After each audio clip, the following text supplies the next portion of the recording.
Ink Bleeder Chapter 1 The Stillness of Kuro-Shiba. The rain in Kuro-Shiba wasn't a cleansing rain.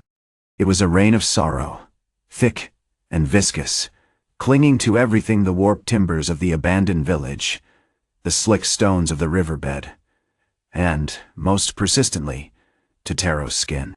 He didn't flinch. Had learned long ago that discomfort was simply another shade of the void.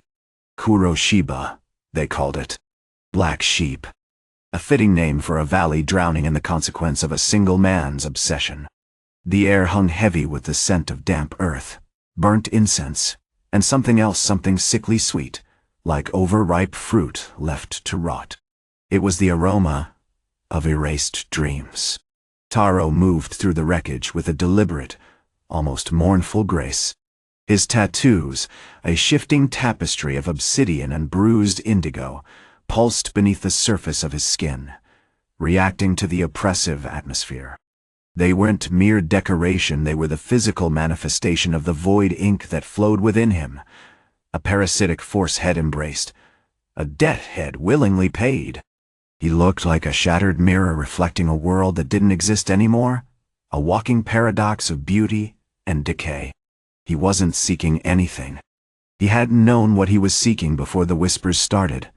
The pleas carried on the wind echoes of vanished farmers, silenced artisans, even a young girl who had once sung lullabies before being deemed unsuitable by the Shogun scribes. Had been a ronin, a masterless warrior for 20 years, drifting through the fractured provinces of Japan, a ghost in a world that no longer needed ghosts. But the void ink had changed him. It demanded a purpose, a conduit for its unsettling power. The pagoda of the Soul-Scribe Shogun dominated the valley's skyline, a grotesque monument of solidified ink. It wasn't built of stone or wood. It was grown, solidified, sculpted from the very substance of forbidden calligraphy. The shogun, a man named Kenji, had risen to power not through strength or lineage, but through an unsettling mastery of the written word. Had discovered a way to manipulate destiny, to rewrite the very fabric of reality with his brush, stamping out lives deemed irregular: farmers who resisted taxes, scholars who questioned his decrees, artisans who dared to create beauty outside his sanctioned aesthetic. Taro had been tracking Kenji for weeks, following the trail of vanished souls, the subtle shifts in the land's atmosphere.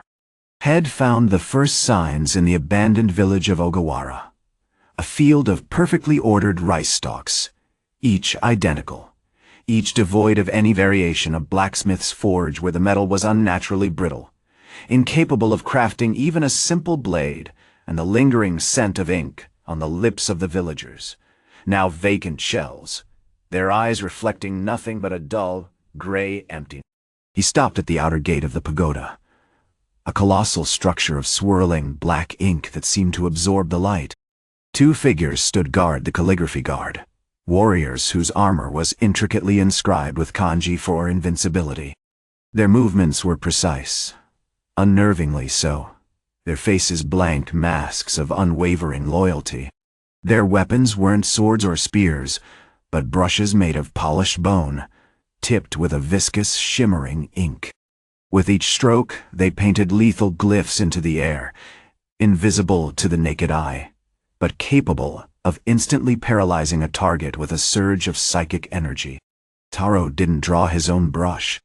He didn't need to. The void ink within him was sufficient. It was a different kind of violence, a slower, more insidious kind. It didn't break bones or sever arteries, it unmade the very essence of a being, erasing their memories, their passions, their identities, leaving behind only an empty vessel.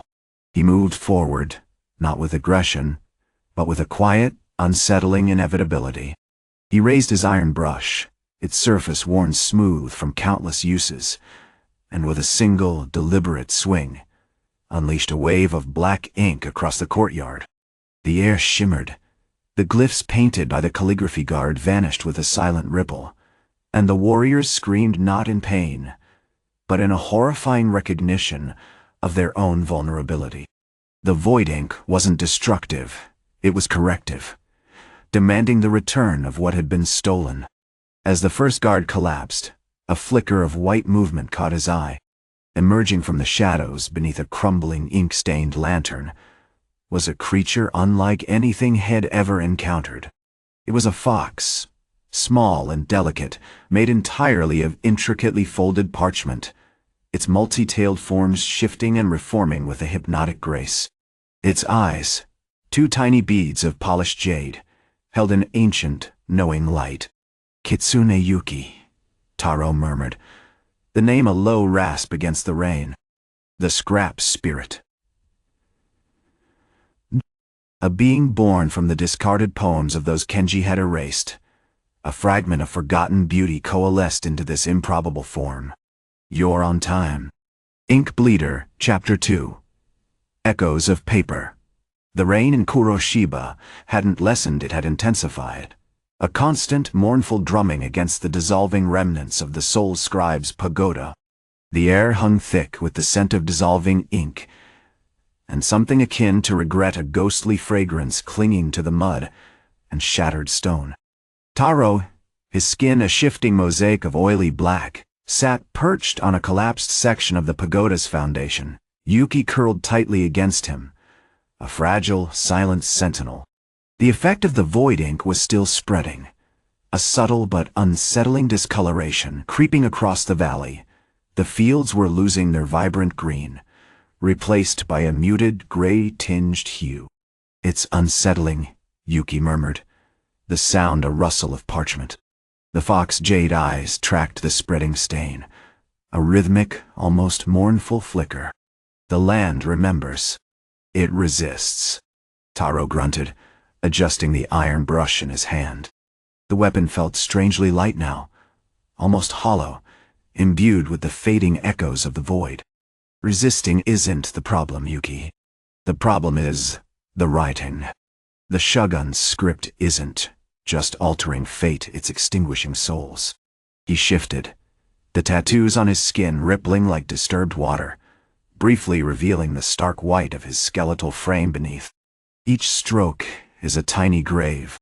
He wasn't speaking just to Yuki, though the fox responded with a delicate shift of its paper tails. He was talking to himself, to the fragments of his past, to the ghost of the man he once was, a disgraced samurai, a loyal retainer stripped of his honor, and ultimately a weapon.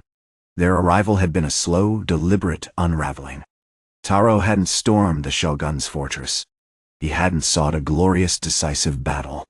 Instead, he had moved with the quiet insistence of a slow, corrosive tide, erasing the Shogun's authority one glyph at a time.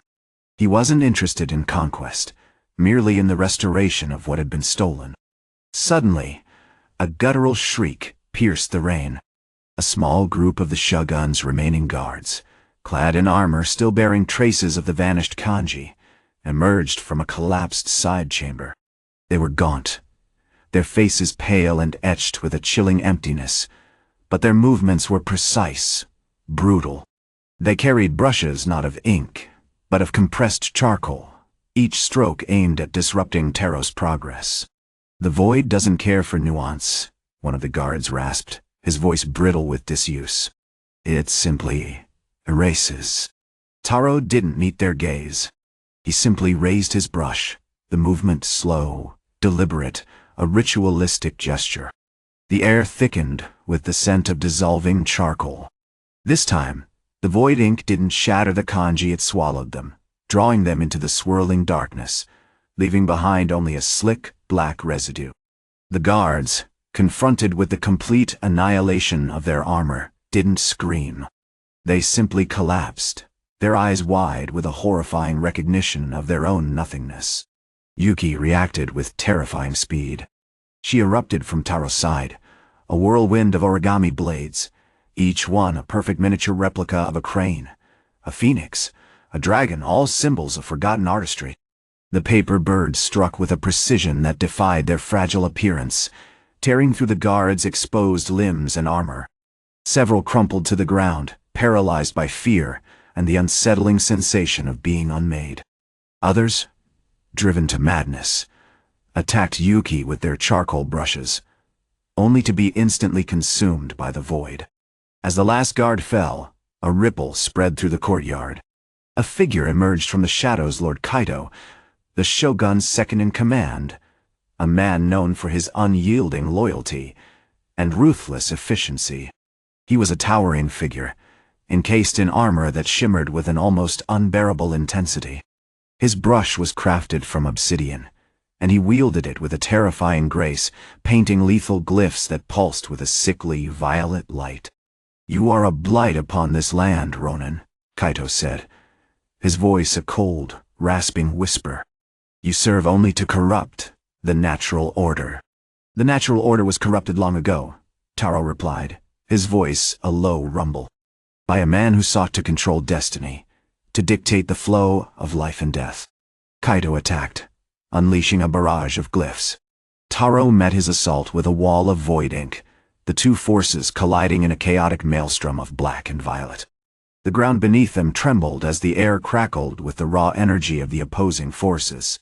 Yuki, sensing the increased danger, began to construct a protective shield of origami, layering the paper birds into a dense, almost impenetrable barrier. But Kaito was relentless, his glyphs piercing through the paper, weakening the shield with each stroke. Suddenly, Taro did something unexpected. He dropped his iron brush. The void within him intensified, a cold, burning sensation spreading through his veins. He raised his hand, not to strike, but to absorb. The violet glyphs mid-stroke were sucked into his palm, dissolving into the swirling darkness. "You fight a tide, Kaito," he said, his voice now devoid of emotion, a hollow echo. "And tides, eventually, wash away all things." As the violet light faded from Kaito's eyes, a single origami crane detached itself from Yuki's shield and fluttered towards Taro's outstretched hand. It landed gently on his palm, its paper wings subtly shifting, and then, with a final, silent rustle, it dissolved into nothingness. A tiny shard of jade, identical to Yuki's eyes, fell onto Taro's palm. "It's fading," Yuki whispered, her voice strained. "The connection is weakening." Taro stared at the shard of jade, a flicker of something akin to sorrow passing across his face. He understood. The void ink was not just erasing the Shogun's power, it was consuming the very essence of Yuki, draining her life force to fuel his final desperate act. Chapter 3. The echo of absence. The rain in Kuro-Shiba had intensified, a mournful drumming against the skeletal remains of the ink pagoda. The air hung thick with the metallic tang of dissolving stone and the sickly sweet scent of the void ink, a smell Taro now found strangely comforting, a smell of annihilation. He sat hunched amongst the debris, the jade shard a cold weight in his palm, Yuki's dwindling presence a phantom warmth beside him. Kaito, stripped of his glyph-infused power, was a shell. He still moved, a jerky, almost puppet-like imitation of a warrior, but the violet light that had pulsed from his hands was gone. His armor, once a swirling tapestry of protective script, was now a dull gray canvas, utterly blank. He watched Taro with a mixture of bewildered rage and a terrifying, detached curiosity. You consumed it," Kaito rasped, his voice rough with disuse. "The flow. You stole the life from my script." Taro offered no response, simply tracing the outline of the jade shard with a calloused finger. It was a perfect miniature of Yuki's eye, a tiny, frozen fragment of a vanished spirit. He felt a pang, not of grief, but of an unsettling recognition, a mirror reflecting the encroaching void within himself. "The Shogun's power wasn't just written in ink," Taro finally said, his voice a low rumble. "It was built on the absence of things. The erased memories, the silenced voices, the stolen futures. He fed on the lack, and you, blinded by your duty, were a willing conduit." Kaito staggered back, recoiling from the implication. "That is a lie. I was protecting the Shogun. Protecting the order." "Order built on suffering is no order at all," Taro countered, a ghost of a smile playing on his lips. It's a carefully constructed cage, and you were a key. Suddenly, the rain shifted. It wasn't a gentle drumming anymore. It was a relentless, stinging deluge, driven by a wind that carried with it the cries of the lost. From the swirling gray, figures began to coalesce, spectral echoes of the farmers, the artisans, the children the shogun had claimed. They weren't solid, merely shimmering remnants of their former selves, faces etched with the silent horror of their erasure. Yuki, despite her weakened state, unfolded herself from Taro's side, her remaining tails forming a small, agitated shield. "They're drawn to the void," she whispered, her voice a dry rustle of paper. "The shogun's power isn't just gone, it's infectious. It's feeding on the lingering sorrow of the lost." Kaito, seeing the mounting spectral presence, let out a choked cry and lunged towards Taro, wielding a broken fragment of his brush, a pathetic imitation of a weapon. It wasn't a brush of lethal script. It was a brush of desperate, panicked strokes. He slashed wildly, a futile attempt to inflict harm on a man who had become something more than human, something utterly consumed by the void. Taro didn't meet his attack. He simply stood there, letting the fragmented strokes of the shogun's former guard wash over him. He felt a deepening chill, a sensation of becoming utterly, irrevocably empty. "You see," he murmured, his eyes once again blank white circles, "this is the nature of the erasure. It doesn't just take away the external form. It takes away everything." As Kaito's desperate attack faltered, Yuki launched into action. She wasn't fighting, not in the traditional sense. Instead, she began to meticulously fold the remaining scraps of parchment from her own fragmented form into a network of delicate, razor-sharp origami birds. These weren't the aggressive, arrow-fast cranes of before. These were smaller, more intricate, almost like miniature, praying mantis. They didn't attack with force, they sought out the spectral echoes, gently consuming them, dissolving them back into the swirling gray mist.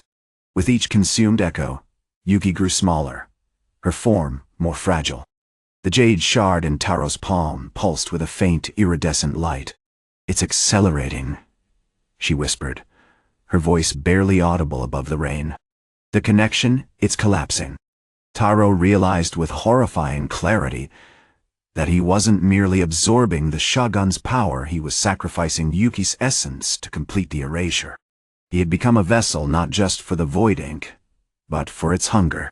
He reached out and gently stroked Yuki's paper-thin head. "Don't fight it," he said, his voice a strained murmur. "There's a strange beauty in this ending.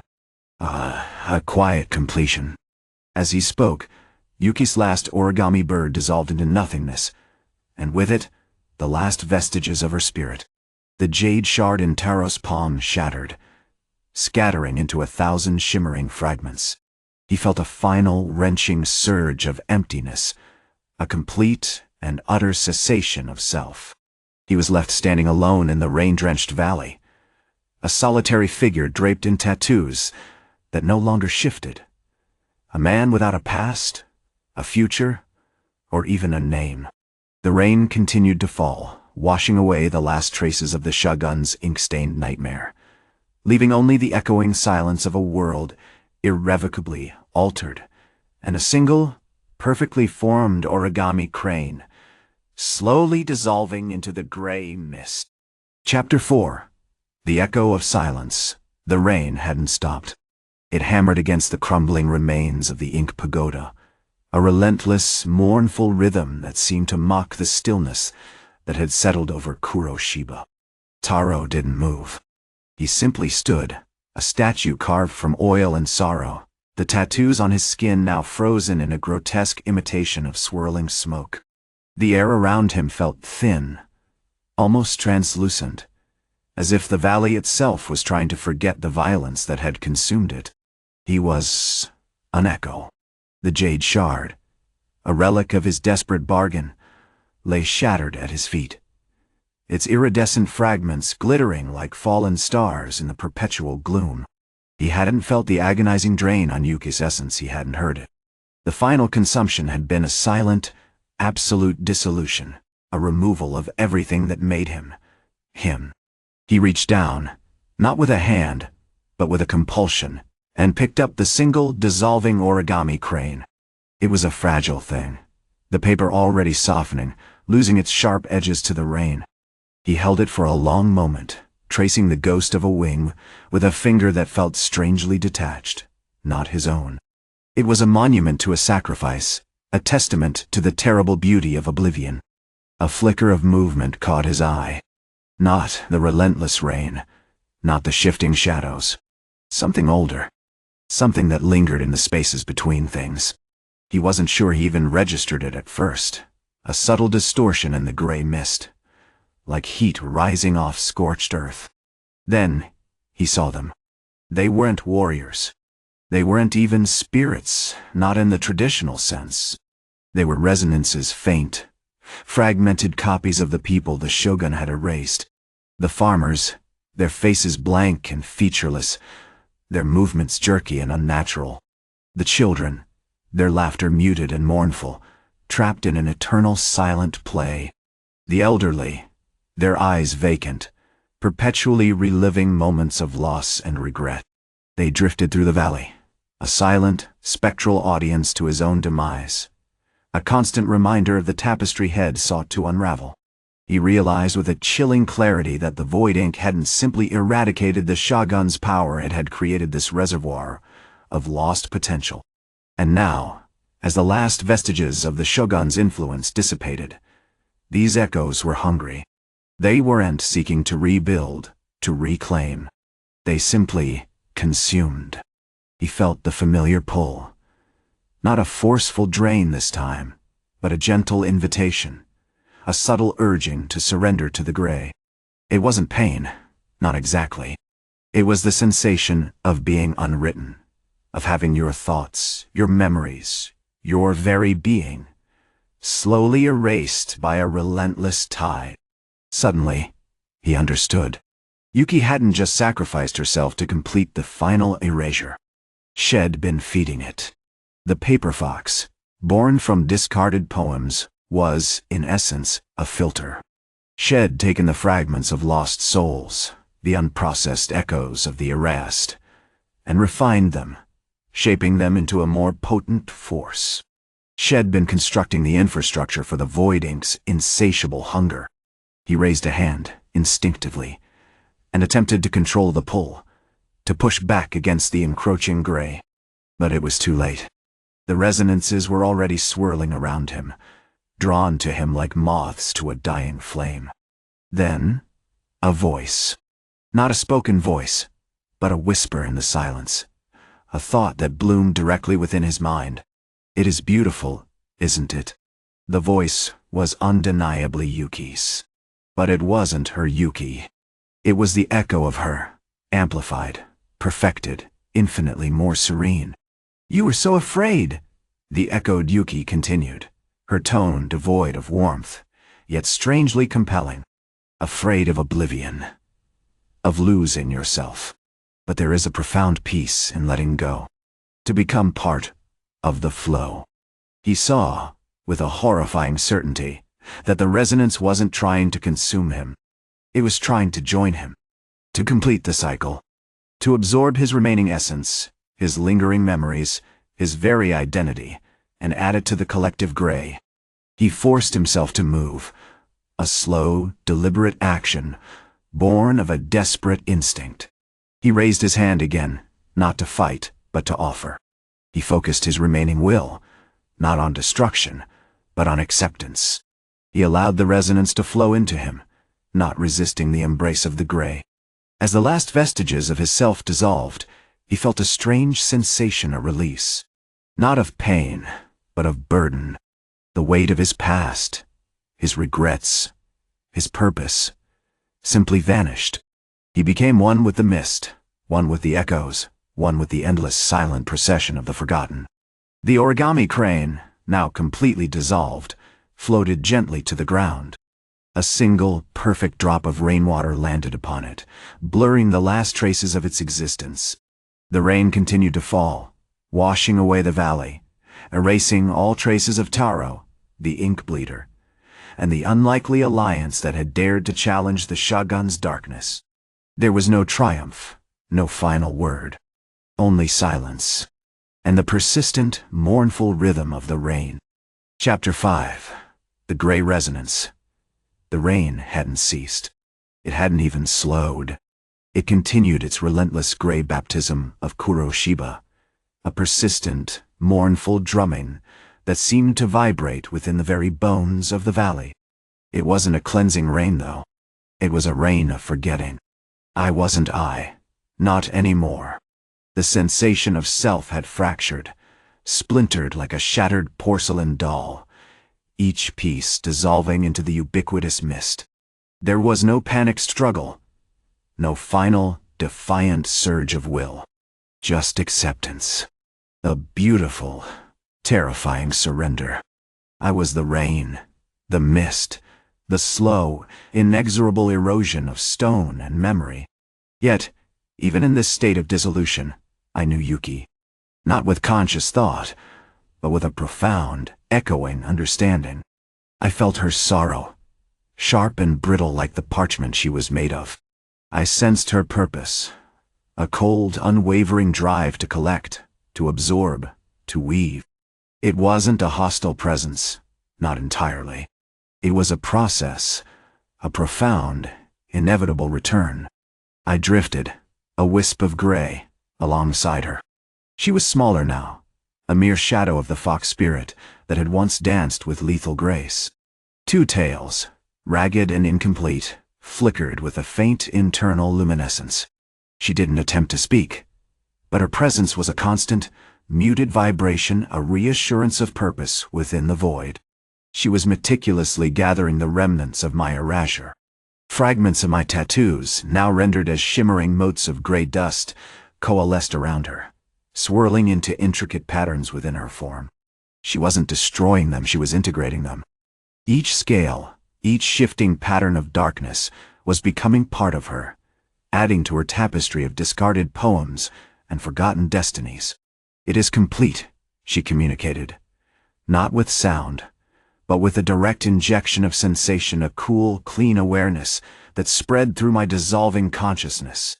The resonance is full. I didn't understand the full implications of her words, but I understood the contentment within them. The constant, low-level ache of regret, the burden of my past actions, the desperate, futile attempts to carve a future out of nothingness, all of it was being released. It felt right, like a knot finally untying itself, after centuries of relentless tightening. As she absorbed the last of my essence, a single pristine origami crane detached itself from her form and floated towards the ruins of the pagoda. It wasn't a gesture of farewell, not in the traditional sense. It was a deliberate scattering, a deliberate dispersal of the echoes of my existence. The crane drifted, bathed in the gray rain, until it was completely subsumed by the mist, leaving behind no trace. A profound stillness settled over the valley. The rain continued, but it was now muted, almost hesitant. The air felt lighter. The oppressive weight of the Shogun's influence, the suffocating darkness, had vanished entirely. But there was something complete. A subtle dissonance remained, a lingering awareness of the cycle. I realized with a startling clarity that Yuki wasn't simply dissolving into the gray. She was feeding it. She was a conduit, a vessel for the endless absorption of forgotten things. Then, I noticed a faint shimmering in the distance. Another, smaller paper fox, identical in form to Yuki, was emerging from the heart of the dissolving pagoda. It unfolded its own two tails, a perfect mimicry of Yuki's, and began to absorb the remaining fragments of the valley's lost souls, the lingering echoes of the farmers, the scribbled prayers of the repentant, the ghosts of forgotten dreams. Yuki turned her attention to the new arrival, her remaining tails radiating a silent, intense curiosity. She didn't attempt to confront it, to disrupt its process. Instead, she simply integrated.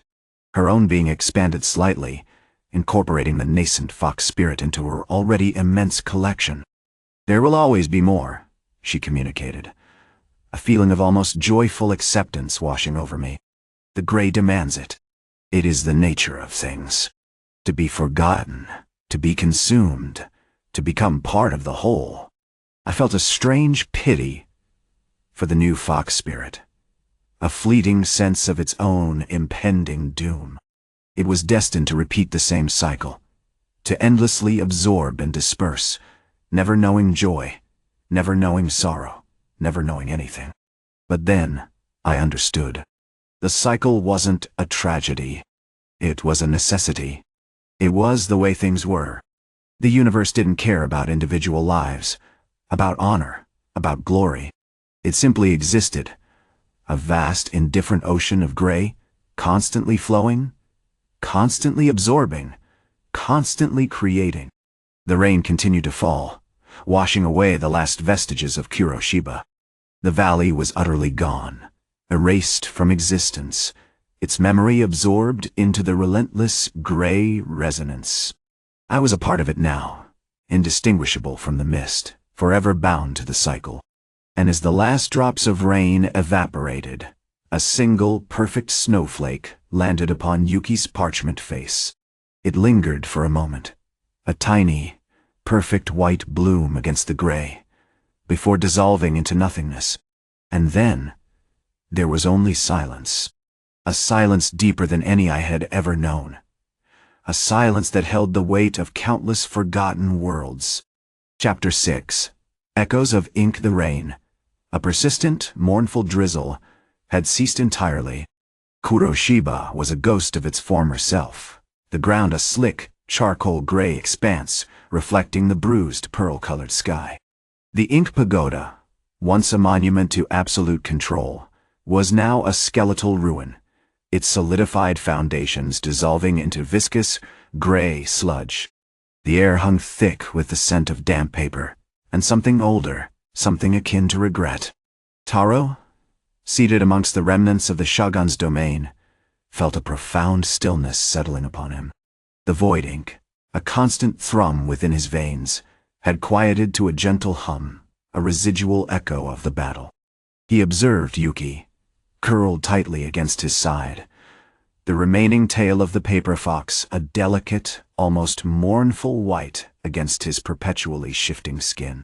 The fox was smaller now, undeniably diminished, a testament to the sacrifice made in the heart of the Shogun's sanctum. "You feel lighter," Taro rasped, his voice a dry whisper, the words tasting of ash and water. Yuki didn't respond with a visible movement, but a subtle shift in her parchment texture, a slight cooling sensation, communicated a simple affirmation.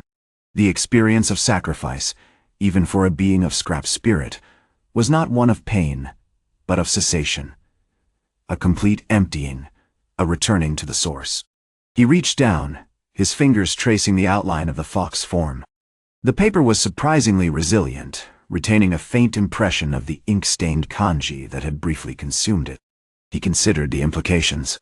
He had eradicated the Shogun's power, effectively erasing his existence, but in doing so, he had also absorbed a fragment of that power, a shard of the Shogun's obsessive control, now residing within his own being. It was a corruption he knew he would need to manage, a shadow he would forever have to contend with. "The gray demands it," Yuki seemed to echo in his mind, the sentiment not a word, but a feeling, a premonition. He recognized it as the nature of the void ink, the fundamental principle governing his existence: to consume, to absorb, to ultimately become one with the nothingness from which he sprang. A new sound broke the silence, the rhythmic drip, drip, drip of water from a partially collapsed section of the pagoda wall. Drawn to the sound, Taro noticed a shimmering residue clinging to the slick stones, fragments of the Shogun's calligraphy. Not ink, but solidified emotions: fear, ambition, cruelty. These were the echoes of his rewritten destinies, the ghosts of those he had saved. They pulsed faintly with a residual energy, a silent plea for remembrance. He knelt, cautiously reaching out a hand to touch one of the fragments. It solidified beneath his touch, a miniature swirl of gray, then dissolved, leaving a faint, bitter taste in his mouth. He realized then, with a chilling clarity, that the true battle wasn't against the shogun, but against the nature of his own existence, against the endless cycle of consumption and oblivion. "There are others," he said, his voice gaining a grim determination. "Places where the shogun's influence lingers. Villages where the ink husks remain, where the whispers of his control still hold sway." Yuki shifted slightly, her remaining tail twitching nervously. Taro understood. The eradication of the shogun was merely a single stroke on a much larger canvas. The blight of his rewritten destinies wasn't contained within the pagoda, it had spread like a stain across the land. "We will go," he declared, rising to his feet. "Not to rebuild, not to restore, but to extinguish, to blot out the remaining echoes." As he spoke, a low, guttural moan echoed from the depths of the ruins.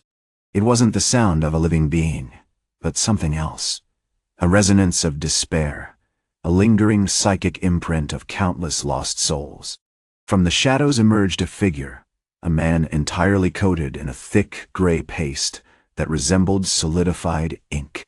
His eyes were vacant, his movements slow and mechanical, his body radiating a chilling emptiness. He was an ink husk, a product of the shogun's rewritten fate. "You cannot, Erasius," the man rasped, his voice a distorted echo. "We are part of the shogun, part of the flow." Taro drew his iron brush. It wasn't an act of aggression, but of preservation, a means of containing the spreading stain. He moved with a fluid grace, a dark ballet of controlled chaos, the brush sweeping across the man's body, dissolving the gray paste, erasing the final vestiges of the shogun's influence. With each stroke, the man dissolved further, becoming one with the gray residue, until he vanished completely, leaving behind only a faint scent of regret. Yuki, sensing the shift in the landscape, launched into a flurry of origami blades, intercepting the approaching figure's more ink husks, drawn to the lingering echoes of the battle. Taro fought with ruthless efficiency, not seeking to defeat them, but to absorb their essence, to add to the accumulated burden within his own being. As the last of the ink husks dissolved, Taro realized something profoundly unsettling. He wasn't simply erasing the shogun's control, he was becoming it. The void ink was not a tool, but an addiction. And Yuki, the paper fox, was not an ally, but a collector, a silent witness to his slow, inevitable descent into oblivion. The last vestiges of Kuro-Shiba, and the echoes of its corrupted souls, were fading with the encroaching dusk. Taro stood alone, a figure etched against the dying light, a ronin consumed by the shadows of his own making. The rain, once a symbol of cleansing, now felt like a mournful shroud, and he knew, with a chilling certainty, that their journey had only just begun. Chapter 7. The cartographer of loss, the rain in Kuro-Shiba had shifted. It was no longer a sullen gray weep, but a sharp, insistent drizzle that bit through leather and bone, carrying with it the scent of wet parchment and something subtly metallic, the lingering tang of the void ink. It clung to Taro's skin, tracing the ragged edges of his tattoos, making them writhe with a renewed, unsettling energy. He sat on a crumbling stone step of the dissolving pagoda. Yuki curled tightly against his leg, the paper fox parchment skin almost translucent in the gloom. They hadn't slept. The absorption of the ink husks, the constant drain of the void ink, had left them perpetually on the precipice of exhaustion. Taro felt it less as fatigue, and more as a slow, deliberate unraveling threads of his memory, his identity, being pulled into the swirling darkness within him. He tried to focus on the task at hand, the map. Dan-mei-hi, map. Yuki, unusually animated, was meticulously folding and unfolding a newly formed tale. This one a precise miniature replica of a traditional Japanese map scroll. It wasn't a weapon, not precisely. It was a recorder, documenting the echoes of the Shogun's rewritten destinies, translating the distorted geometries of his influence into a tangible form. The paper fox was building a map of loss, charting the erased lives, tracing the paths of the broken souls. The Shogun's reach extends further than we imagined, Taro rasped, his voice a dry whisper, augmented by the constant internal hum of the void ink. He didn't just rewrite the fates of farmers. Has been meticulously altering the landscape itself, bending the flow of the river, shifting the position of the mountains. Has reshaping reality to suit his own twisted desires. Yuki responded with a silent ripple of paper, projecting a holographic image above the scroll, a distorted panorama of the valley, overlaid with shimmering lines of dark ink. The familiar landmarks were subtly wrong, twisted into unsettling mockeries of their original forms. The waterfall that fed the village's irrigation system now gushed from a fabricated peak, a cruel parody of abundance.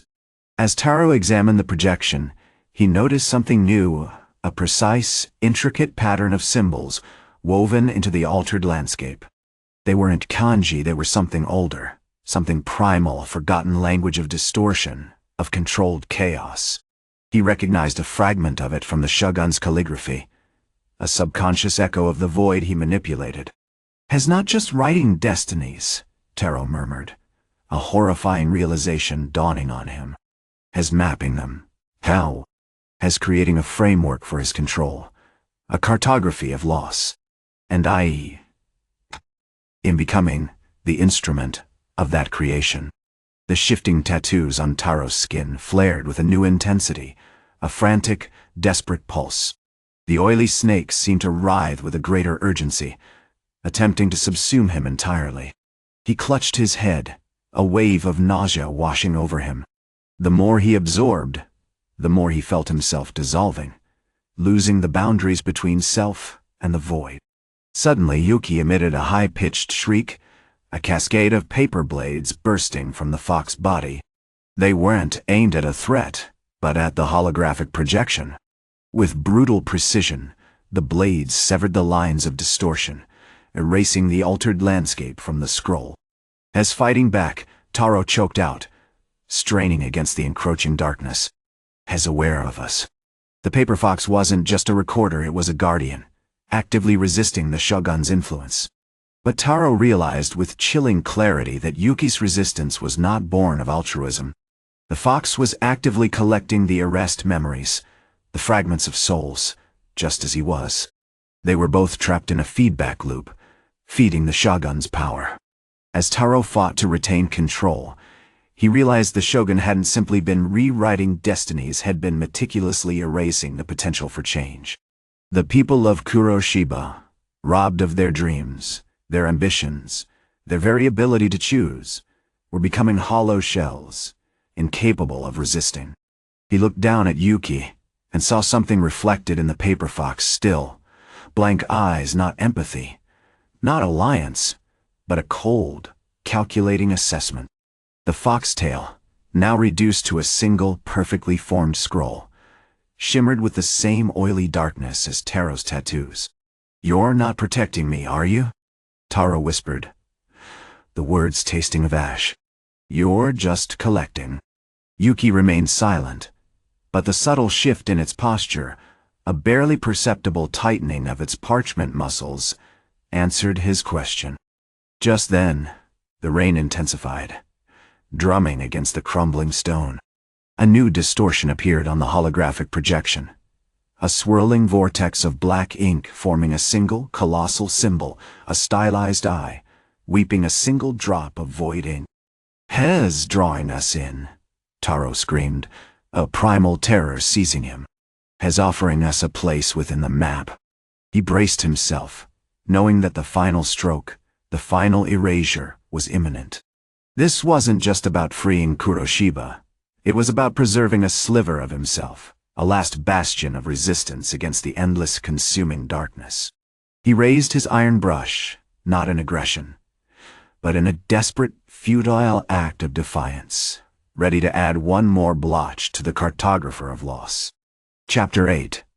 The cartographer's lament the rain in Kuro-Shiba had become a weeping, insistent thing, each drop a tiny hammer against the skeletal remains of the valley.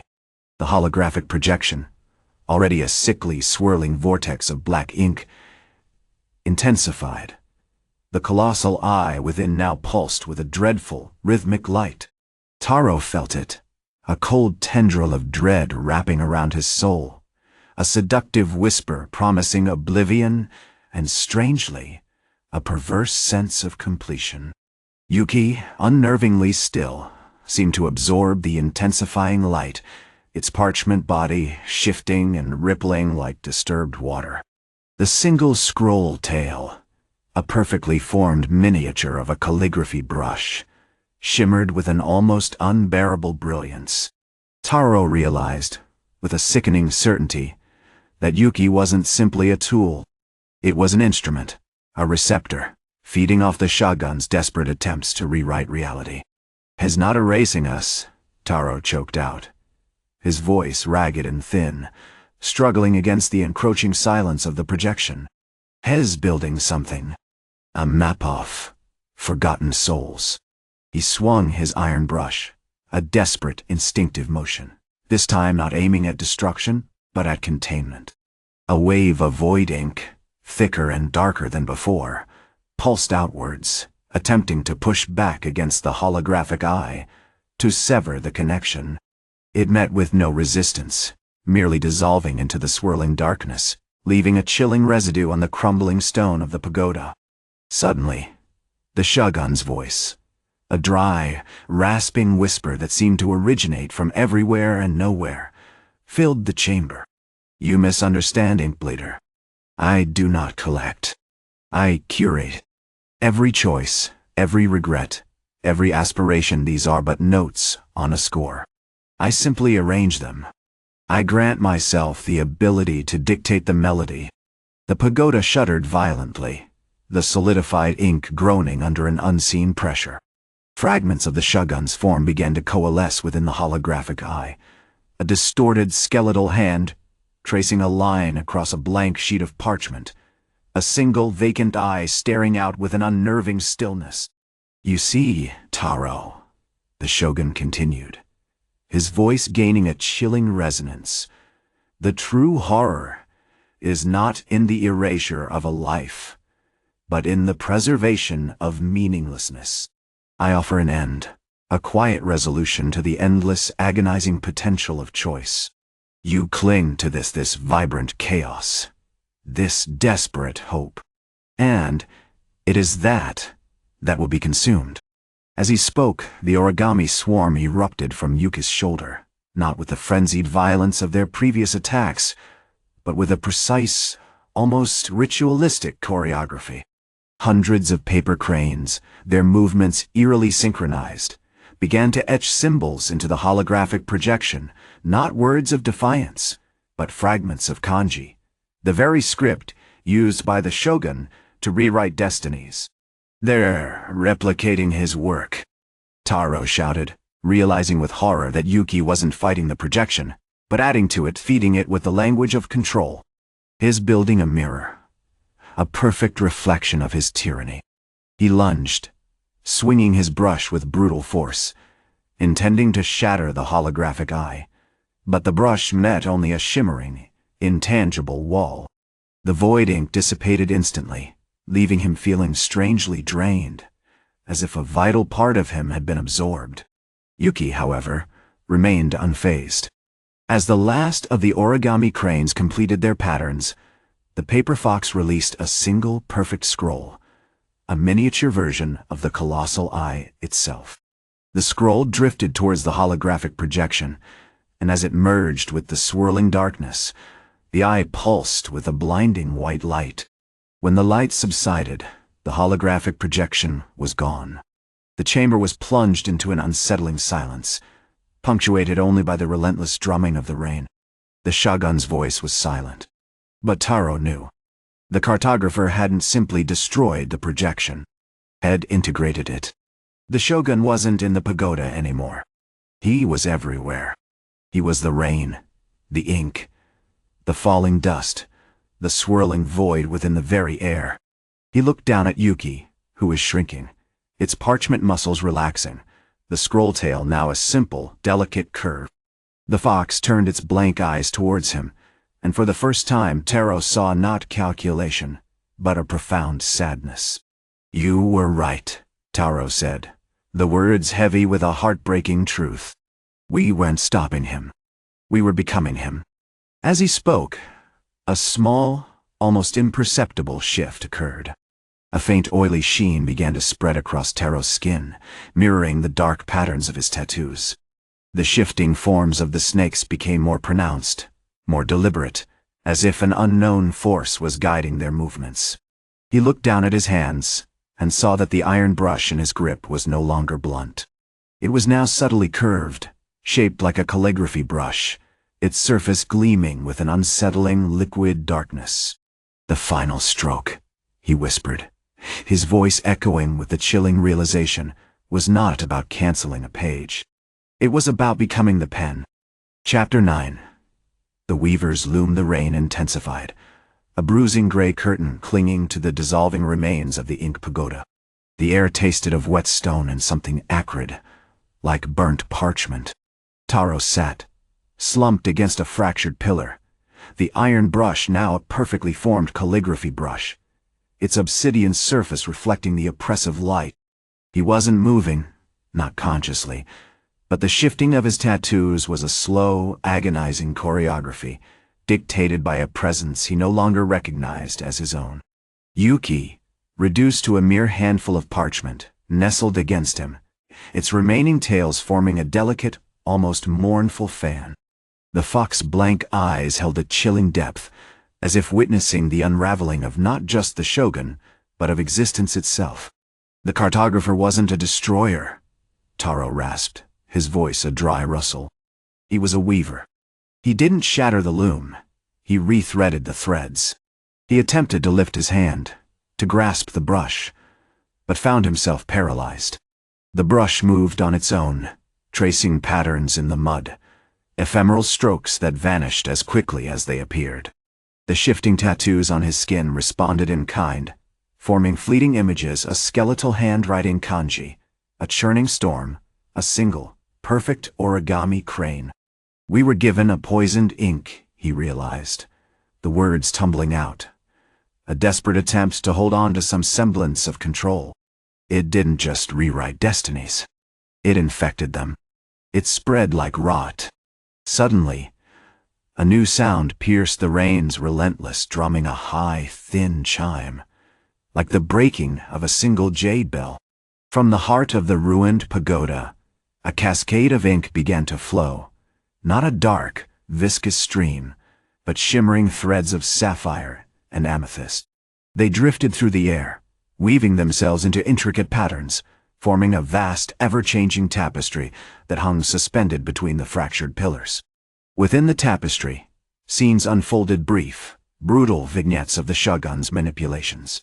Farmers toiling under the watchful eyes of ink-stained guardians. Lovers separated by a single stroke of calligraphy.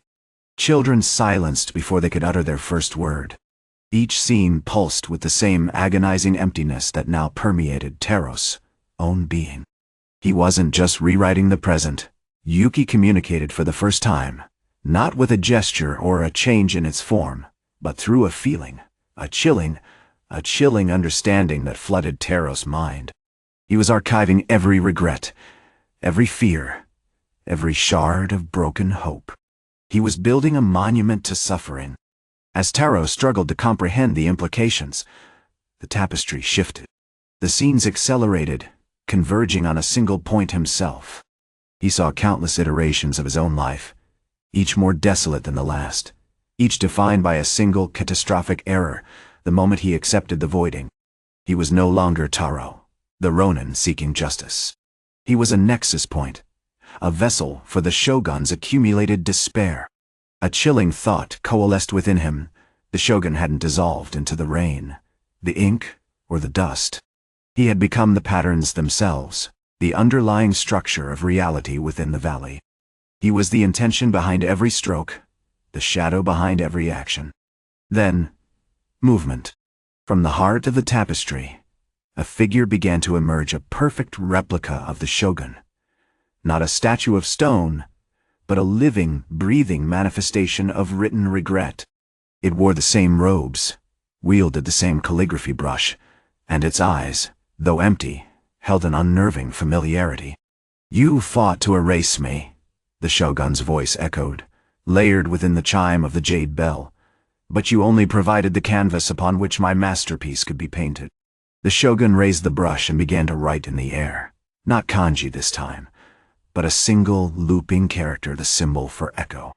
As the character formed, it shattered into 1,000 fragments, each fragment containing a tiny, perfect image of Taro, forever trapped in a cycle of regret and erasure. Taro understood then. The void ink hadn't simply consumed him, it had become a part of him, a parasitic consciousness feeding on his will, amplifying his deepest fears and anxieties. He wasn't a warrior fighting for justice.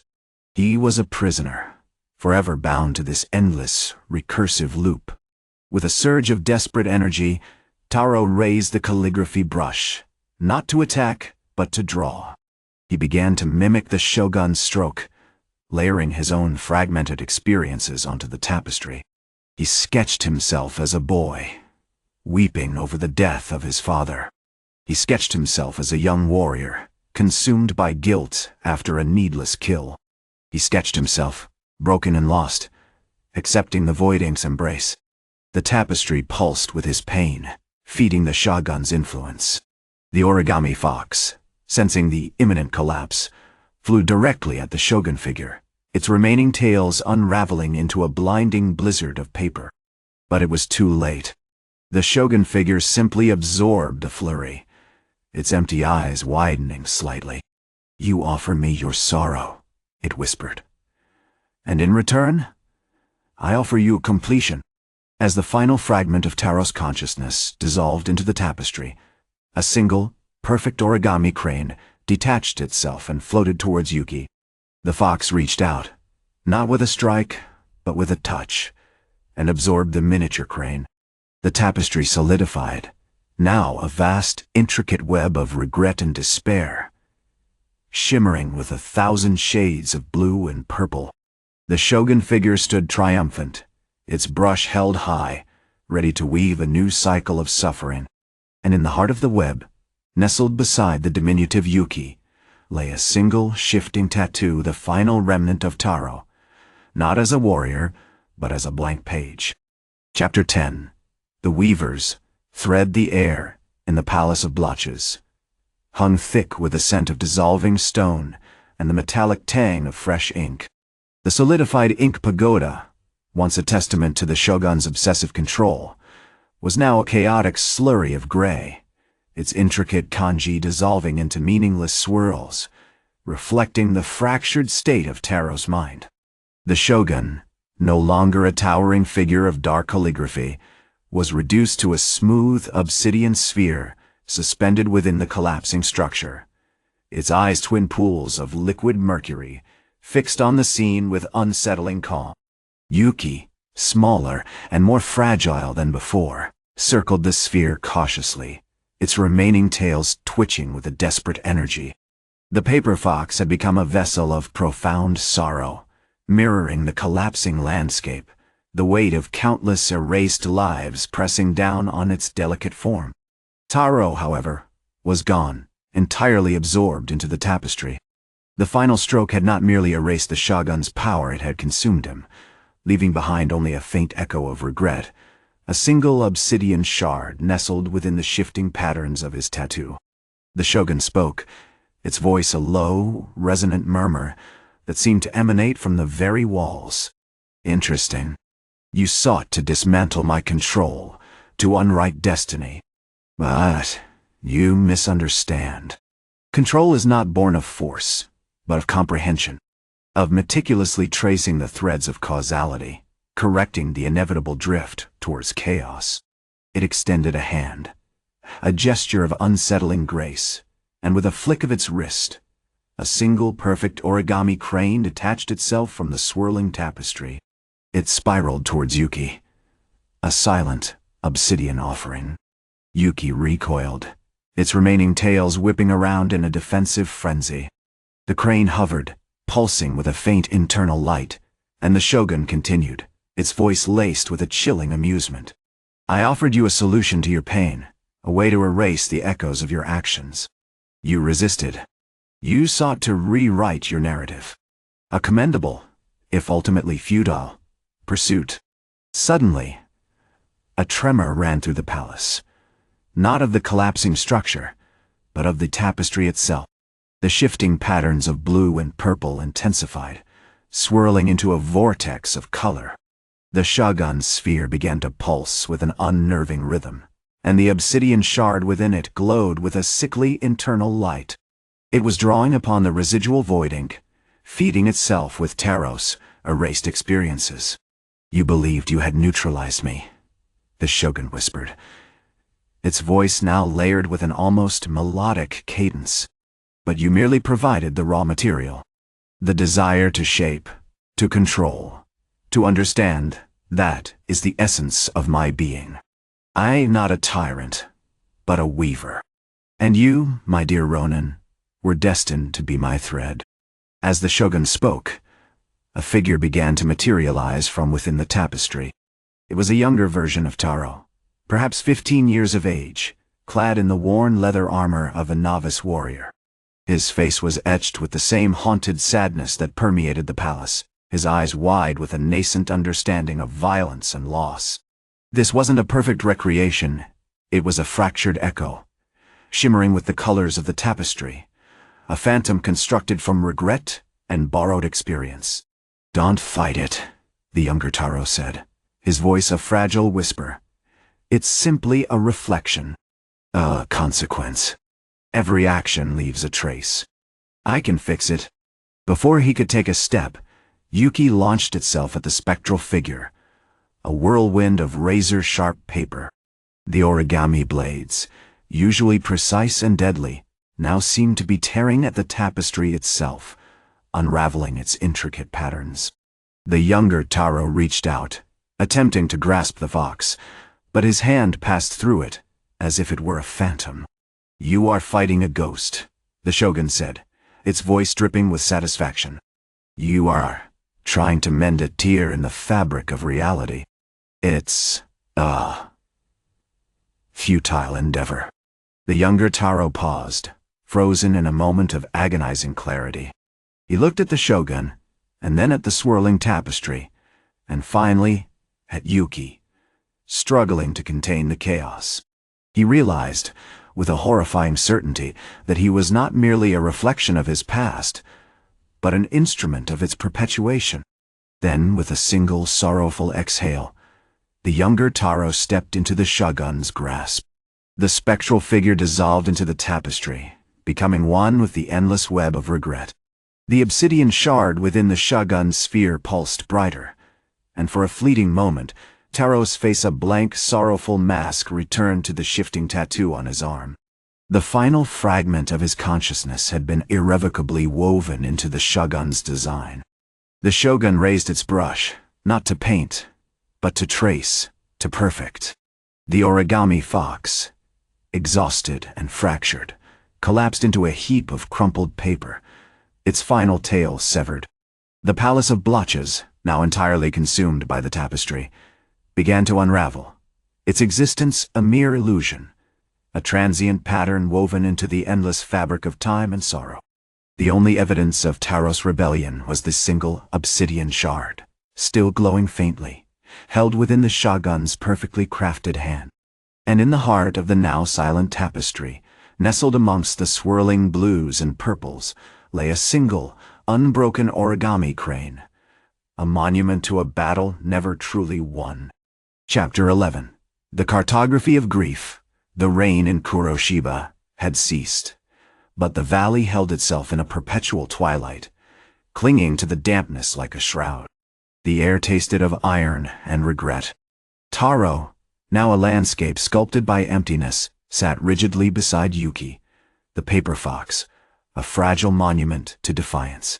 The ruins of the Soul-Scribe Shogun's pagoda were a watercolor wash of gray and black, the viscous remnants of shattered script staining the earth. The obsidian shard, cool and unnervingly smooth, pulsed with a faint rhythmic throb beneath the shogun's hand, a heartbeat of corrupted power. Days bled into weeks, marked only by the slow, deliberate movements of the surviving villagers, rebuilding their lives with a haunted stillness. They called Taro the Void-Bearer, a title laced with both reverence and terror. They didn't understand the mechanics of his erasure. Only the undeniable truth: the nightmares of the shogun's touch had vanished.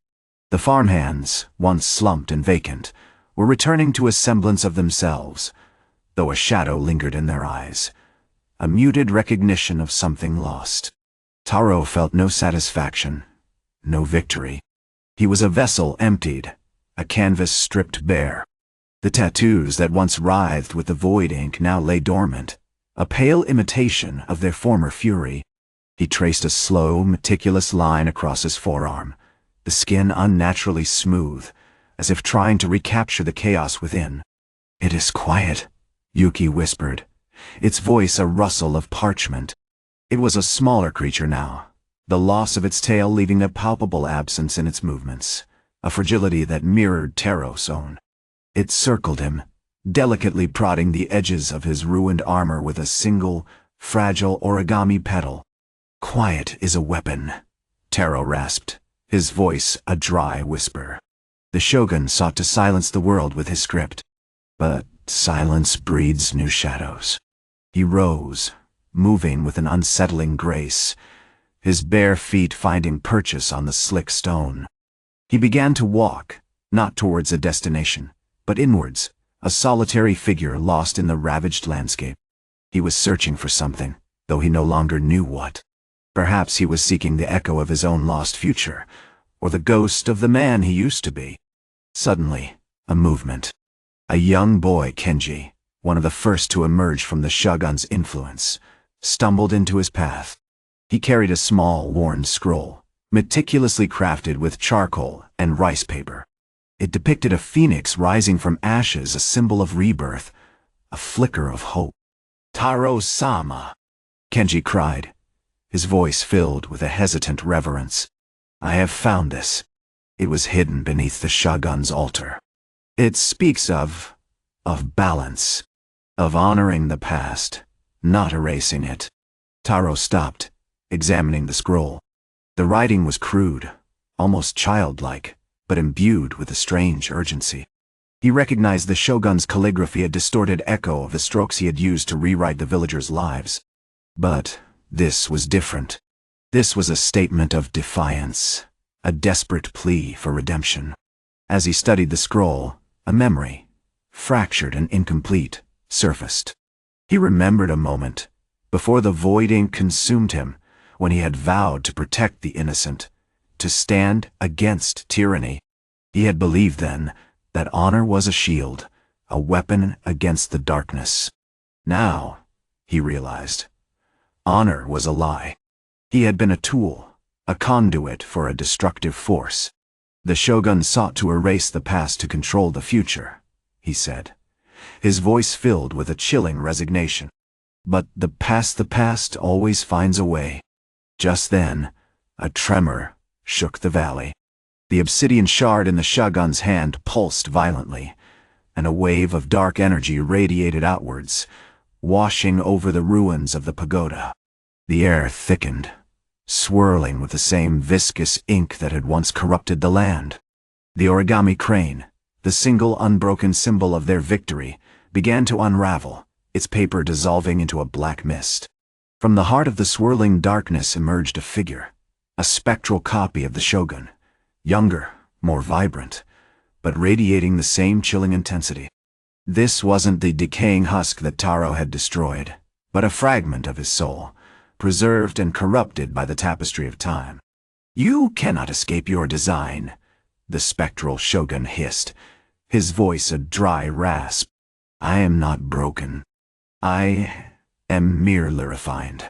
The void ink did not destroy me, it amplified me." He raised his brush, and a single stroke of black ink materialized in the air, aimed directly at Taro. Yuki, with a desperate burst of speed, launched herself forward, intercepting the stroke with a flurry of origami blades. But this time, the paper shattered, not with a clean severing, but with a sickening absorbent quality. The ink seemed to cling to the parchment, weakening the fox, dissolving its form. Taro, realizing the gravity of the situation, moved instinctively, summoning the last vestiges of the void ink within him. It wasn't a wave of destruction this time, but a precise, surgical application, a single potent drop placed directly on the obsidian shard. The shard shattered, releasing a blinding flash of light. When the light subsided, the spectral shogun was gone, vanished without a trace. But the final fragment of Taro's consciousness, already adrift within the shogun's design, solidified. He felt a terrible, undeniable pull, a merging of identities. He looked down at his hand and saw, not his own skin, but the flawlessly smooth surface of the obsidian shard, pulsing with dark, unwavering energy. He was becoming the cartography of grief, forever charting the course of a battle never truly won. Ink Bleeder, Chapter 12. The cartographer's grief.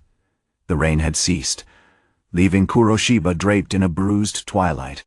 The air hung thick with the metallic tang of dissolving ink and the cloying sweetness of decay. Taro knelt amidst the crumbling remains of the shogun's pagoda.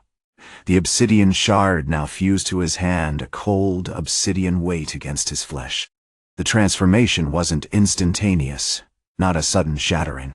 It was a slow, agonizing seepage, the void ink within him, once a tool of erasure, now attempting to complete the work, to absorb his very being into its monochrome purpose. He didn't scream. Screaming was a luxury he hadn't afforded himself in weeks. Instead, he brought the back of his hand, slick with a new, darker residue emanating from the shard, to his lips. The taste was not of ink, but of something older, something infinitely colder, the distilled essence of regret, of mischances, of a future relentlessly stolen. Yuki, a fragile husk of parchment and fading light, lay curled against his leg, her remaining tails twitching weakly. She was no longer the vibrant, lethal fox had known. The attack had stripped her of much of her inherent form, reducing her to a collection of frayed edges and fragmented narratives. Her single remaining eye, a swirling vortex of gray ink, held a profound sorrow, mirroring his own. It doesn't end here, Taro managed, his voice a low, rasping echo. The words felt alien, spoken by a body that was no longer entirely his. He tried to grip his arm, to test the boundaries of this insidious melding, but his hand only registered a disconcerting smoothness, the faint thrum of dark energy beneath his skin. The spectral shogun's voice, a dry, brittle whisper, echoed around them, emanating not from a location, but from within Taro's newly formed consciousness. You attempted to extinguish my creation, Ink Bleeder. But your very act of defiance has irrevocably bound you to me. You are not fighting against me, you are my design. A mirror reflecting my obsession, amplified by your own desperate striving for justice. He wasn't lying. Taro felt the tendrils of the shogun's will, a cold, calculating logic, begin to overlay his own thoughts. Memories flickered the faces of the farmers had saved, the brief, desperate moments of connection had experienced, now tainted with the shogun's justifications. They were weak. Their spirits were unsuited for purpose. I am merely refining them. I am not a cartographer, Taro struggled, the effort a monumental strain. I was meant to erase, to undo, not to become. You are the map, the shogun hissed, the voice gaining strength, a subtle shift in timbre. Each stroke of my calligraphy, each manipulated destiny, has etched itself onto your soul. You have become the instrument of my final, perfect design. Suddenly, a tremor ran through Taro's hand. The obsidian shard pulsed with an unsettling rhythm, and he saw, reflected in its dark surface, not his own distorted face, but a swirling panorama, a dizzying, endless scroll detailing the shogun's reign, a brutal history of manipulation, of enforced obedience, of a land stained in black with the ink of tyranny. He realized with horrifying clarity that the shogun hadn't simply destroyed his body, had rewritten his very perception of reality, twisting his memories, molding his desires, turning his act of defiance into a fatal affirmation of his master's will. He was no longer Taro, the ink bleeder, but a living conduit for the shogun's darkest designs. "Look closer," the shogun commanded, his voice a silken persuasion. "See the beauty in this order, the elegance in this control. You were mistaken to believe in freedom. Only through absolute structure can true harmony be achieved." Taro desperately tried to shut out the vision, to cling to the last vestiges of his self, but the scroll continued to unfurl, revealing not just the shogun's actions, but his rationale, his twisted justifications for the suffering. He was drowning in a sea of borrowed logic, slowly losing himself to the shogun's carefully constructed narrative.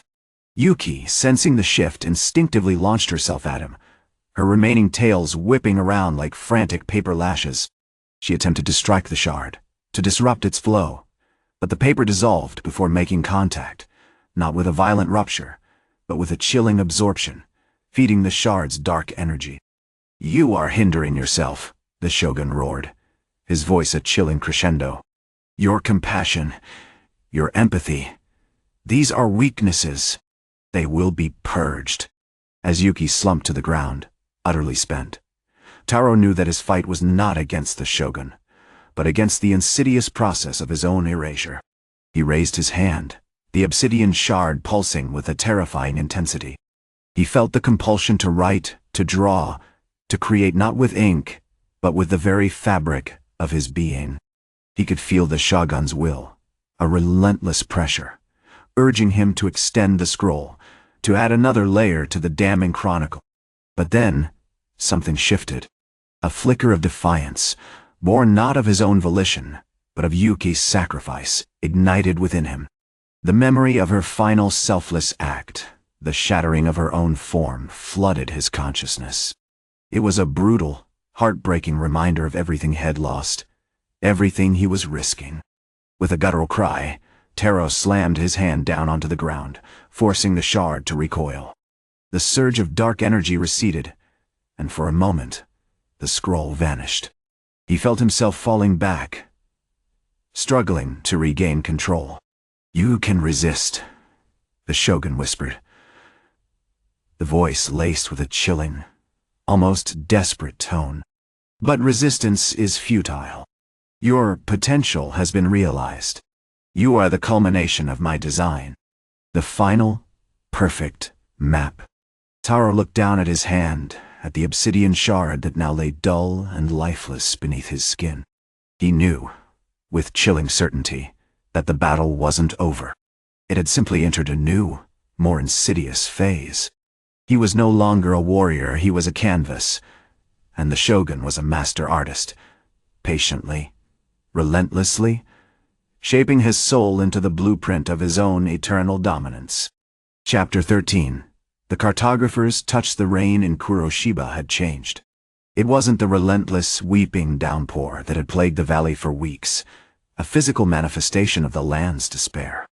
Now, it was a fine, oily mist, clinging to everything with an unsettling sheen, the warped timbers of abandoned houses, the slick, black earth, and most disturbing, Taro's skin. The void ink had become more integral to his being, a viscous, shimmering layer that seemed to anticipate the shogun's influence, drawing closer with each passing moment. He found Yuki curled in the hollow of a fallen cherry tree, a single, fragile paper crane nestled beside her, a ghost of the tale, shed sacrifice. The fox was unusually still, her parchment skin dull, as if absorbing the oppressive stillness of the valley. Taro knelt, carefully brushing the mist from her fur. He felt a pang of guilt, a sharp, unfamiliar ache where the shard used to reside. The erasure hadn't just been of the shoguns, well, it was of a part of himself, a defense mechanism he hadn't realized he possessed. "You're fading, little one," he murmured, his voice a low rasp, the words feeling alien on his tongue. Yuki responded not with a movement, but with a subtle shift in her form. One of her tails, a delicate, opalescent strand, unfurled slowly, extending into a miniature origami version of a single blood-red plum blossom. It floated towards him, a silent offering, and Taro instinctively reached out, touching the blossom's paper petals. A surge of fragmented memories flooded his mind, the shogun's initial calligraphy, the faces of the enslaved farmers, Yuki's sacrifice, the feeling of the scroll attempting to dominate him. The shogun's voice, now a dry, rustling whisper, echoed in his skull. "Interesting. Your resistance is primitive. A child attempting to stop a river. But even a child can create a ripple." He understood now. The shogun wasn't simply dictating his actions, he was drawing them. The obsidian shard wasn't a tool, but an extension of the shogun's artistic intent, a brush wielded by a malignant hand. Taro realized with a sickening clarity that he hadn't won the battle-head, merely prolonged it, becoming a willing participant in the shogun's perverse masterpiece. Suddenly, the air thickened, pregnant with a scent like old paper and decaying ink. The shogun began to manifest not through words, but through a visual projection, a swirling vortex of inky blackness that coalesced above Taro's head, resolving into an image of vast, meticulously drawn scroll, unrolling endlessly into the void. The scroll depicted every detail of Taro's life, his childhood, his training as a ronin, his encounter with Yuki, the destruction of the shogun's pagoda, even this very moment. But it wasn't a truthful record. It was a narrative molded by the shogun's obsession, a grotesque caricature of Taro's past, designed to lull him into submission. "Look closely, ink bleeder." The shogun's voice resonated from the projection, cold and hypnotic. "You see your destiny. A warrior consumed by a futile rebellion, erased by a shadow, destined to become another brushstroke in my grand design. A perfect, immutable chronicle." Taro felt a terrifying compulsion to reach out and touch the scroll. His hand twitched, involuntarily, drawn towards the swirling darkness. He fought against it, focusing on Yuki, on the memory of her sacrifice. Her presence, a fragile anchor in the storm of the shogun's influence, was all that kept him grounded. He pulled his iron brush from his sash, the weight of it feeling substantial, grounding. The brush wasn't a weapon of destruction, but a tool of negation, a counterpoint to the shogun's creation. He began to move, not with a calculated attack, but with a slow, deliberate dance, splashing controlled bursts of void ink onto the swirling projection. Where the ink touched the scroll, the image flickered, distorted, as if trying to erase itself. The shogun's voice rose in a furious, strangled cry. "Stop! You desecrate my art! You dare to undermine my vision?" But Taro didn't stop. He painted a single jagged line, a disruption in the otherwise perfect flow of the scroll, and another, creating a chaotic web of darkness that began to unravel the shogun's meticulously crafted narrative. As he painted, he realized the true nature of the shogun's power. It wasn't simply about rewriting destinies, it was about control. The control of perception, the control of memory. Taro wasn't fighting a man, he was fighting an idea, a tyrannical concept of order. "You cannot erase my legacy," the shogun boomed, his voice now strained, desperate. "My calligraphy will endure, shaping reality for eternity." Taro met his gaze, his eyes now completely devoid of color, reflecting only the emptiness of the void. "Your legacy will be a stain," he rasped, raising his brush one last time, "and I will be the ink that blots it out." He unleashed a final torrential wave of void ink, not at the projection, but at himself. The sensation was unlike anything had experienced before a complete dissolution of his own self, a merging with the nothingness from which had drawn his power.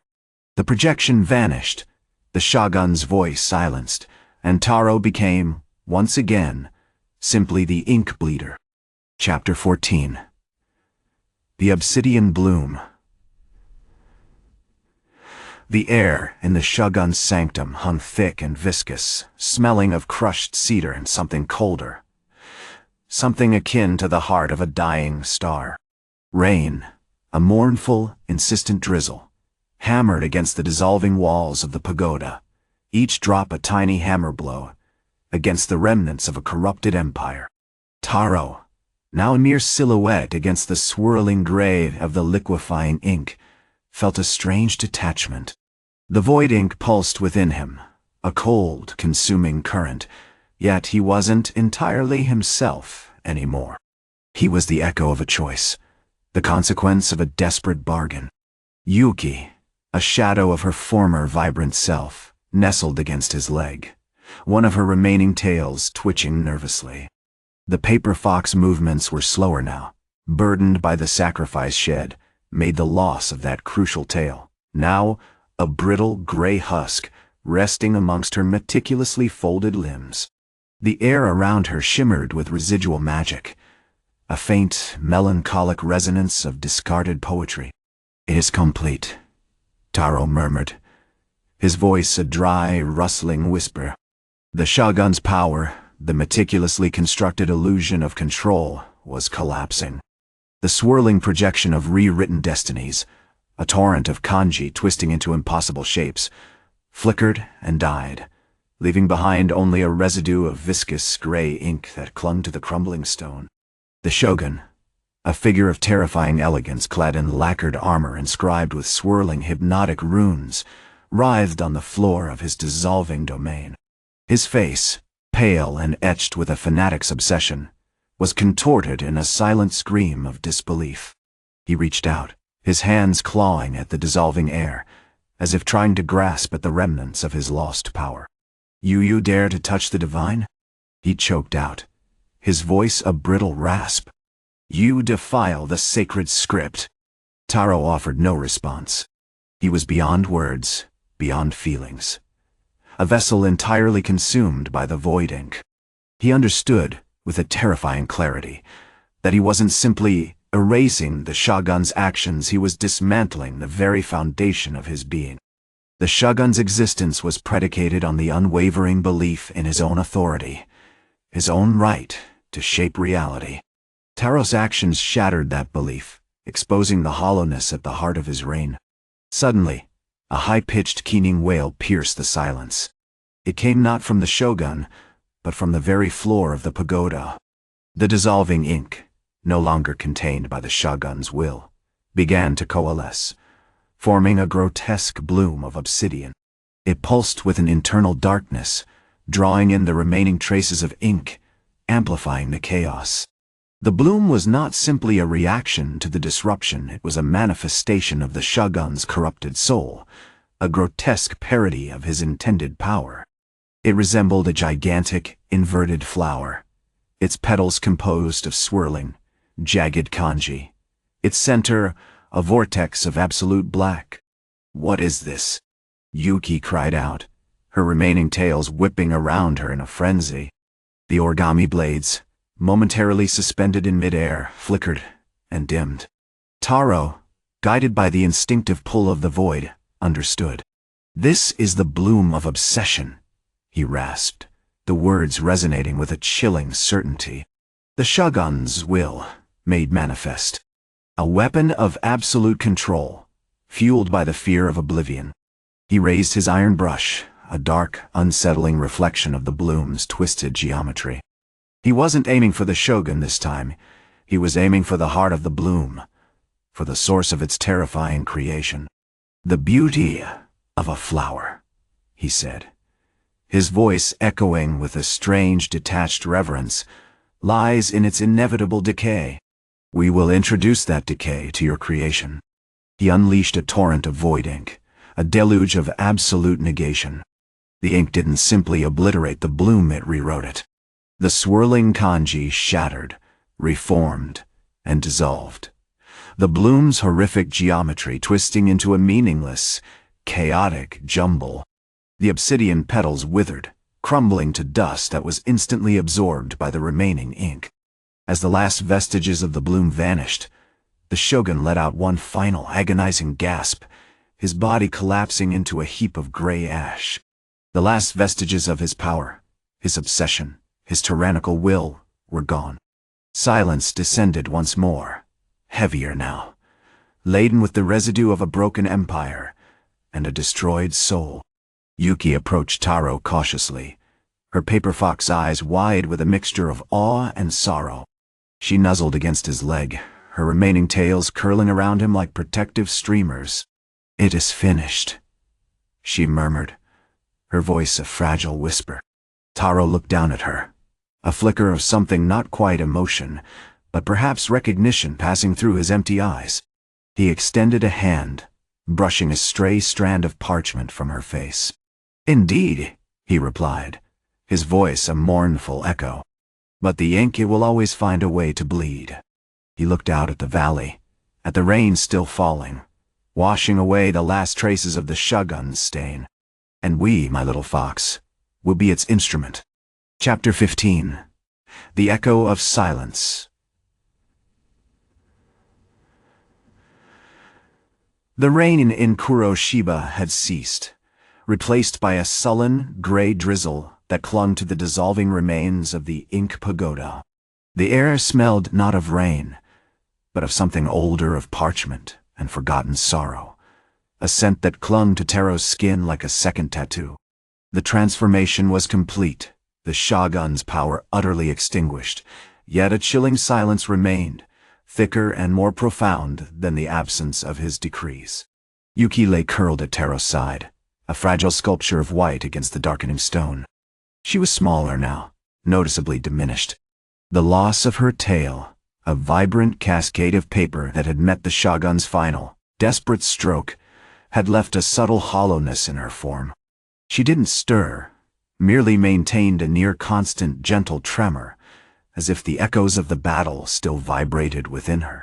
Taro, his face a landscape of shifting shadows beneath his perpetually oiled skin, rose with a groan, his movements slow and deliberate. The void ink had taken its toll. The constant flow of negation had subtly eroded his physicality, leaving him brittle, almost translucent in places. He felt a profound disconnect from his own body, a sensation intensified by the empty sockets where his eyes once burned with a shadowed intensity. He moved with a practiced grace, a phantom of a warrior, examining the fractured remains of the pagoda. It wasn't rubble, not entirely. It was a grotesque sculpture of solidified ink, solidified grief. The intricate carvings, the endless loops and swirls of kanji that had formed the shogun's power had dissolved into a viscous, gray sludge, reflecting the overcast sky like a shattered mirror. "It's cleaner," Yuki murmured, her voice a barely audible rustle of parchment. "The stain is gone." But the silenced Taro didn't respond immediately. He knelt, carefully scooping up a handful of the dissolving ink with a calloused hand. It felt cold, strangely lifeless, like grasping at a memory that had been relentlessly erased. As he held it, a faint tremor ran through his body, a subtle pull towards the void. He forced himself to resist, focusing on the feel of Yuki's presence beside him. "The shogun sought to impose order through destruction," he said, his voice a rasping whisper. He believed that by rewriting the flow of fate, he could create a perfect, immutable world. But even perfection is born of absence. The absence of choice, of suffering, of life itself. He looked up at Yuki, a flicker of something akin to understanding passing through his vacant eyes. He didn't understand that the true decay lies not in the falling of a leaf, but in the refusal to acknowledge the beauty of its fall. Suddenly, a sound sliced through the silence, a high-pitched rhythmic clicking. Taro instinctively reached for the iron brush, his hand moving almost unconsciously. Emerging from the shadows of a collapsed archway was a single figure, clad entirely in faded indigo silk, its face obscured by a wide-brimmed hat. It carried a meticulously crafted bamboo flute, playing a haunting, melancholic melody. The figure was a memory weaver, a remnant of a forgotten sect who collected and preserved the fragmented echoes of the past. They were rarely seen, often appearing in places where significant events had transpired, lingering like ghosts, feeding on the residual emotional energy. This one, identified only as Kiyo, had been drawn to the site of the shogun's defeat, drawn to the lingering sorrow. Kiyo stopped playing, tilting its head slightly. Its eyes, dark and unnervingly still, seemed to bore into Taro's empty sockets. "The void ink, it is a powerful force," Kiyo said, its voice soft and measured. "But it is not the end. It is merely a shift in the current. The river of history never truly ceases to flow. It simply changes its course." "You speak of currents," Taro replied, his hand still gripping the iron brush. "But currents are shaped by the eddies of intention, by the forces that push and pull. The shogun's intention was a singular, consuming darkness, a darkness that devoured all light." Kiyo remained silent for a long moment, then slowly lowered its flute. "There are those who seek to correct the wrongs of the past," it said, its gaze fixed on Yuki. "But sometimes, the attempt to mend a broken thing only serves to shatter it further. You, little fox, you are a testament to that truth." Before Taro could react, Kiyo vanished back into the shadows, its flute's melancholic melody fading with it. Taro turned back to Yuki, his gaze filled with a weary resignation. "The ink, it will always find a way to bleed," he repeated, the words carrying a new weight of significance. "Even now, I feel it attempting to reclaim what it has lost, to pull me back into the void."